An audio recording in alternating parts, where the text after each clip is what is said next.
राजू भाई देख तो ज्योति मनीषा टाइप लगा थे यार। हाँ यार माहौल उसमें लगा थे। चल चलिए देखिए। अरे तुमन कहाँ घूमत हो? हम गार्डन को में बैठा ना तो मत। और मनीषा कहाँ चाले? बढ़िया। अरे तुमन कुछ सुने हैं? का? कोरबा के कौन स्टूडियो वाला मना पिक्चर बनी है? नहीं तो सुने हो। मैं सुने हो ना भाई। सही में? हाँ मैं जाना था ना। कौन स्टूडियो है? माहौल तो बता। अरे हमार एमएम स्टूडियो बनावा थे नया पिक्चर जेकर नाम है मैं गवैया एमएलए, जेकर ऑडिशन बहुत जल्दी होवैया है तो सब कोनो जाबो जइया ना सब कोनो। और जैसे ही तारीख मला पता चली मैं सब को बताऊं और सब को जाबो एक संग।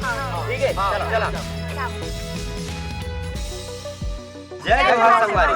अगर आप मन ला हमार वीडियो अच्छा लगी सही था हमारे YouTube चैनल ला सब्सक्राइब और बेल आइकन ला जरूर दबाइए। नीचे कमेंट बॉक्स में कमेंट जरूर करिए और शेयर जरूर करिए। और संगवारी हो लाइक जरूर करिए।